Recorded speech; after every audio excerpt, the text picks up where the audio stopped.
Vous êtes bien sûr dans Sport Magazine sur Niod Info. Bonjour, bonsoir à vous nos chers téléspectateurs. Un plaisir d'avoir votre attention dans cette émission sur Niod Info. Merci également à vous nos chers internautes qui nous suivez. N'hésitez pas à liker cette émission et à la partager autour de vous. Alors nous évoquons quelques sujets. Nous évoquons d'abord pour commencer les barrages vers les huitièmes de finale de la Ligue des Champions de l'UEFA avec en affiche phare les retrouvailles entre le Real Madrid et le Benfica. Nous allons également parler des éperviers du Togo en nous interrogeant sur le sélectionneur qu'il faudra pour les éperviers, l'équipe nationale togolaise, après avoir fait un clin d'œil bien sûr à Antoine Semenyo, l'ailier ghanéen de Manchester City qui a égalé un record inédit de la légende togolaise Emmanuel Adebayor. Alors pour évoquer ces sujets, on parle avec mes consultants ici, journalistes. Un plaisir de vous avoir. Je commence par vous, Alfred Ibzikwi. Bienvenue dans Sport Magazine. Merci Almout, bonjour. J'espère que vous allez bien. Oui, en forme. Sinon, de mon côté, je me porte bien également. Agréable. Alors, c'est bien de savoir, puisque vous êtes à côté de Alex Dakla. Alex, un plaisir de vous revoir aussi. Plaisir partagé. Salut Helmut, salut à tous les internautes, tous les amoureux de cette émission. Vivement qu'on puisse leur procurer encore beaucoup de bonheur. Effectivement. Alors, qui sera également de la partie Elom Semenyo. Non, pas Elom Semenyo. Ça, c'est bon.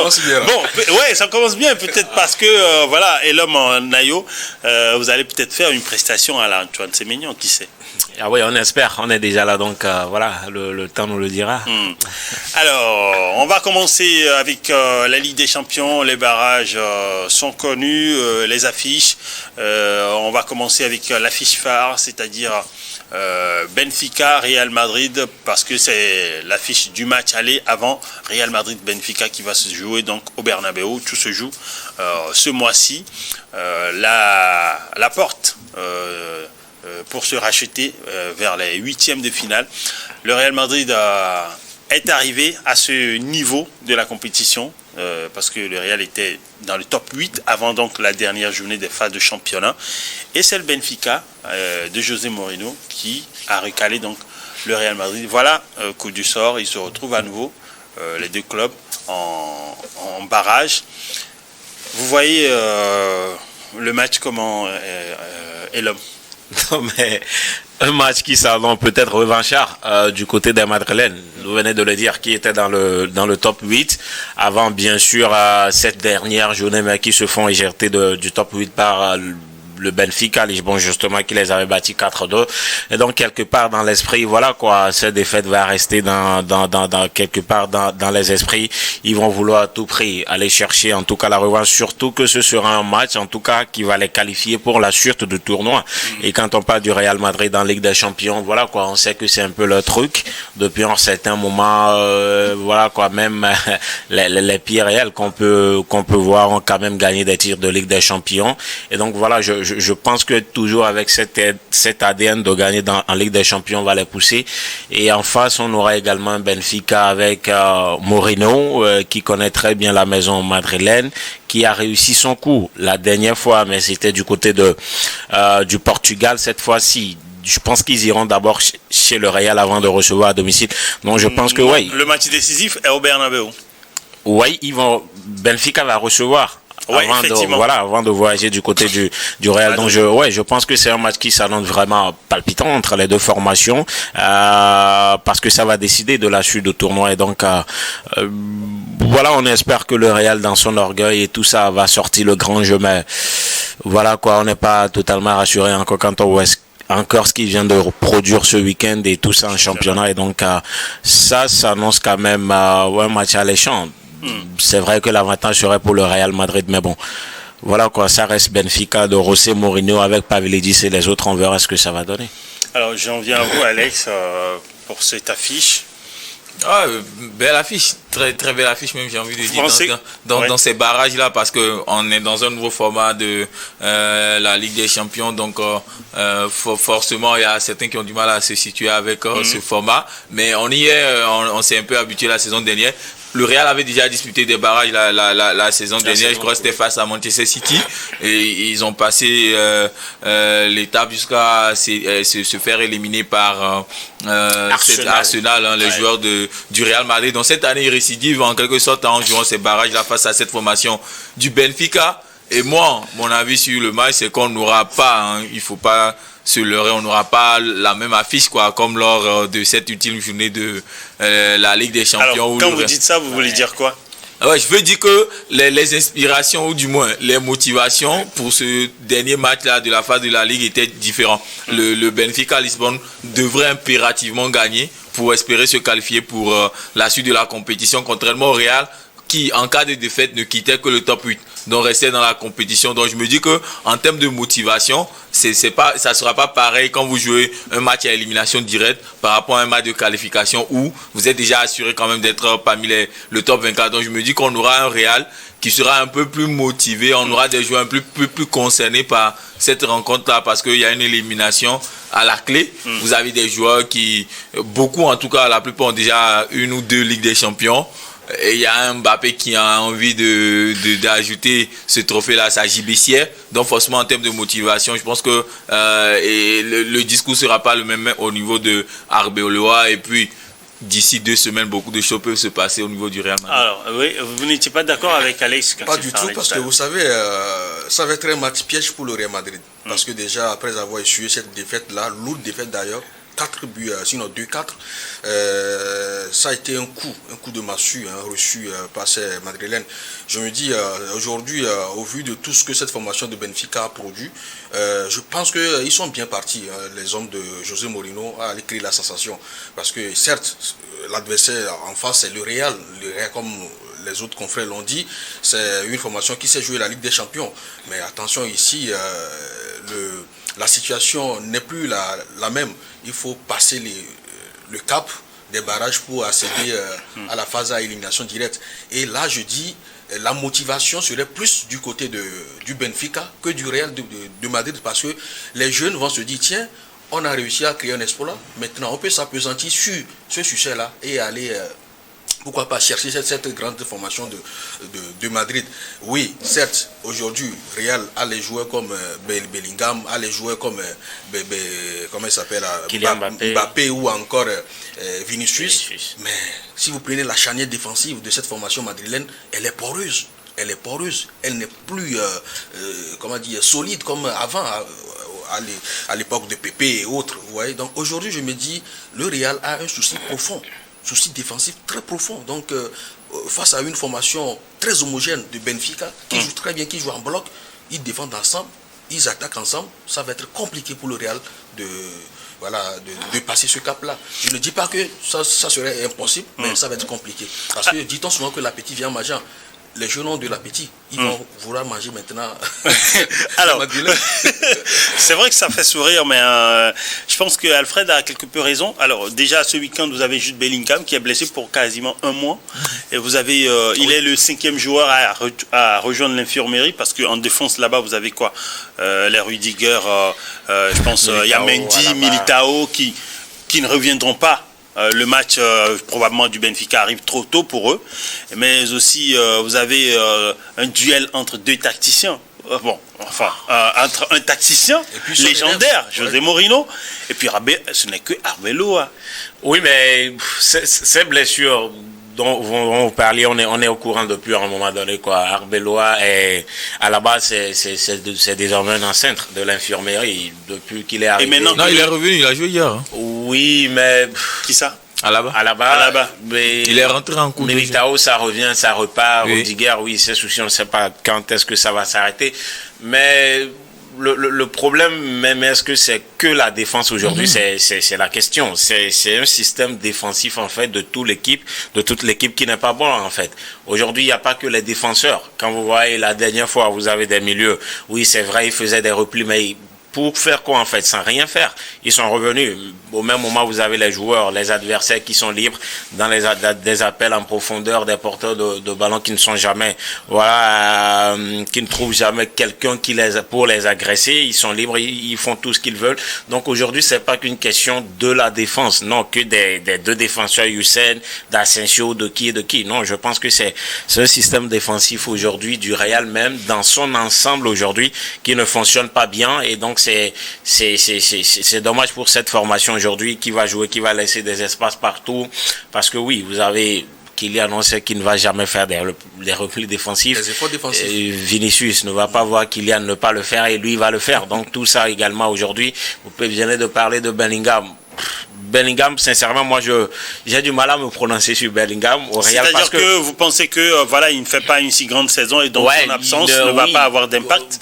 Pas que depuis qu'il est venu, il a fait cette première partie de saison exceptionnelle. Depuis, on ne retrouve plus jamais le Bellingham. Ne sait plus vraiment là où le fait jouer. Les coachs n'arrivent vraiment pas à trouver la solution.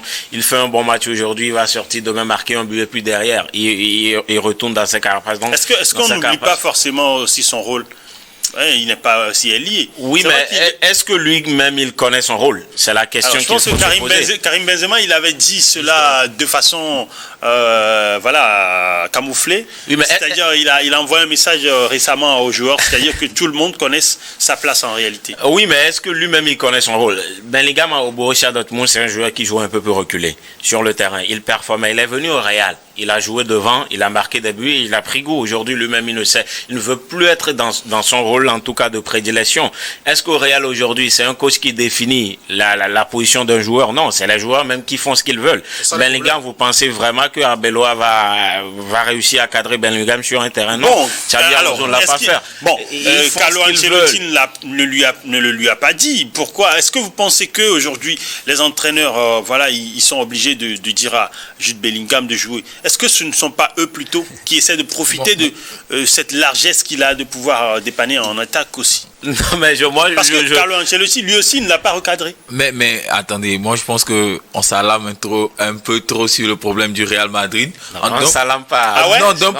Ils ont réussi à pouvoir battre le Rayo Vallecano dans les derniers instants. Mais non, en Liga, ils sont deuxièmes. Il y a un point de différence avec le Barça. Non, ça, c'est la dictature des résultats. Oui, maintenant, non, le problème, moi je sais pas, le problème du Real, il est plus profond que tout ce que vous évoquez là. Ah bon? Il n'est pas, oui, il y a on ne s'alarme pas trop. Non,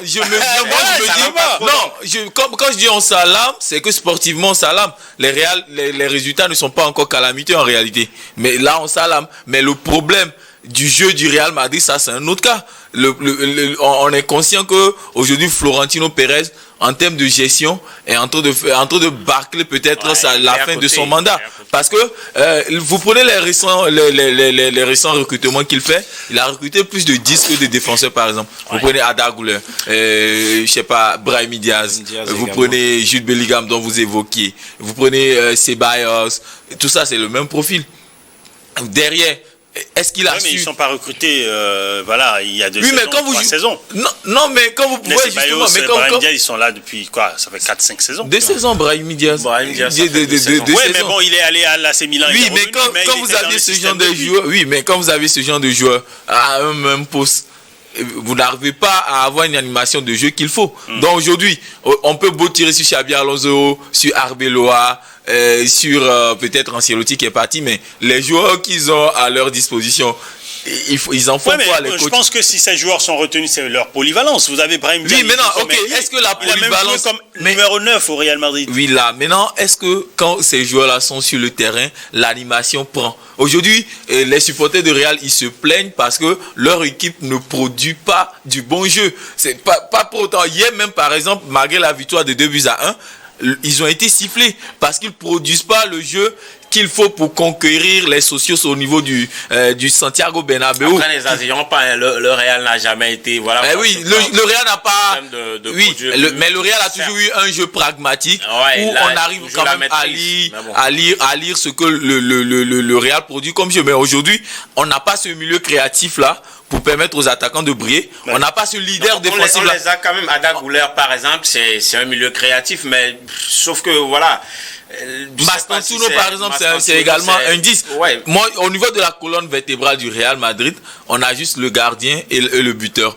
Le reste au niveau de la colonne là n'existe pas du tout. Vous aviez un bon Courtois, hier il vous fait des arrêts mais incroyables. Mais après vous n'aviez que Mbappé pour marquer, Vinicius pour... Il n'y a que de l'individualité. Le problème du Real c'est le collectif. On va pas mettre ça sur que la défense parce que quand vous prenez hier le match hier vous finissez la défense centrale avec Tchouaméni, Hussein, Camavinga donc et Valverde. Vous imaginez sur une défense à 4 vous avez 3 milieux. Donc il y a un véritable problème de casting dans ce Real Madrid là, et je pense que aujourd'hui Florentino Pérez, il a été trop concentré sur le recrutement de Mbappé. Je pense que vous rejoignez Alfred parce que bon. Non, là c'est le problème du Real, mais par rapport au match entre le Real et le Benfica, moi je vois pas de match piège pour le Real. Hein. Moi je vois aucun match piège. Peut-être on aura l'opportunité d'en parler plus tard. Vous allez voir, le Real va s'en sortir encore une fois et peut-être va tomber au niveau des quarts de finale, des huitièmes de finale, et on va vite oublier encore une saison. Mais le problème en soi du Real Madrid, le Real qui s'arrête en quart. C'est pas un fiasco, c'est pas un fiasco. Vous avez 15 Ligues des Champions. Mais ça ne veut rien dire. Vous aviez 15 Ligues des Champions. Ah bah maintenant là, il faut rester à la maison, il ne faut plus venir. Ouais, alors, dernière réaction. Tout de suite, il disait que, je cite, les résultats ne sont pas calamiteux pour le Real. Oui, mais ils ne sont pas calamiteux. Écoutez, le Real qui joue les barrages, ce n'est pas honorifique. Oui, mais c'est la compétition. La Côte d'Ivoire a remporté une CAN en jouant les barrages. Le PSG, s'il vous plaît, le PSG a remporté la Ligue des Champions la saison dernière en finissant 23e. Alex, le PSG reste le Paris. Mais c'est une réalité, c'est la compétition. Attention, ne comparons pas le PSG au Real Madrid. Non, mais c'est une compétition. Je suis désolé. Que le Real. On va laisser l'homme avec le vécu. Ok. Mais non. Que le Real termine parmi les barragistes, là pour moi c'est pas trop le problème en fait, parce que c'est le contenu. Même dans l'ancien format, le Real a gagné beaucoup de Ligue des Champions, deuxième derrière Tottenham, derrière des clubs. Mais ce Real par exemple dégageait des certitudes où tu te dis que mais fini deuxième dans un groupe de 4, c'est la même chose que finir barragiste. Non, mais attendez, on a un format qui ne date que de 2 ans. Et moi je me cœur que les gens pensent que dans un format quand vous jouez barragiste, vous êtes nul. Mais vous n'êtes pas nul. Oui, mais quand vous parlez de statut, écoutez, quand vous finissez la dernière Ligue vous des finissez Champions deuxième. Dans un groupe de 4 où il n'y a que 2 personnes qui vont sortir, vous finissez deuxième. Vous êtes c'est-à-dire que vous êtes à vous êtes un pas d'être éliminé. Xabi Alonso, le Real Madrid était dans le top 8. Le Real Madrid était dans le top 8. Pourtant, Xabi Alonso était limogé. Et aujourd'hui, vous n'allez pas me dire que le Real Madrid qui termine dans les barrages va mieux que le Real Madrid. Non, on n'a pas dit qu'il va mieux. On a dit que c'est pas un problème. C'est pas un problème. Mais ils sont toujours dans la Ligue des Champions. Le plus important, c'est d'être dans la Ligue des Champions. Le problème, c'est que au moment où les autres, actuellement, ils se préparent pour la phase d'élimination directe, c'est en ce juste moment. Mais le Barça n'a pas remporté la Ligue des Champions la saison dernière. Le Barça était deuxième. Le Barça était deuxième. Ils n'ont pas remporté. Le Barça, oui, justement, Arsenal était premier. Ils n'ont pas remporté la Ligue des Champions. Le PSG était 23e. Mais ils ont remporté la Ligue des Champions. Nous sommes dans un nouveau format. Il faut s'adapter aux réalités du format. Laisser l'histoire à l'histoire. Parlons du présent. Et le présent, c'est que le Real est toujours en course. Le Real peut remporter la Ligue des Champions. C'est pas leur position dans le classement. Mais je parie qu'une équipe comme le Real Madrid qui est décimée par des blessures préférerait donc il y a des blessures. Préférerait jouer le top 8 que de jouer des matchs de plus. Donc si avec des blessés vous allez quand même jouer le top 8. Si avec des blessés vous êtes encore. Non, je dis avec des blessures vous préférez jouer le top 8, jouer la barrage, éviter deux matchs, de récupérer beaucoup de joueurs qui vont revenir des blessures, tout ça. Mais alors aujourd'hui, sincèrement, c'est pas la position aujourd'hui qui fait problème. Le problème, c'est le contenu, c'est la certitude que le Real dégage aujourd'hui. Est-ce qu'avec ça, ce qu'il joue là, gagner des matchs à l'arraché, alors on va, moi je suis d'accord. C'est là où le problème. On est problème. obligé d'observer la pause. On va revenir tout à l'heure. Vous l'aurez compris. On revient tout à l'heure pour évoquer encore d'autres sujets.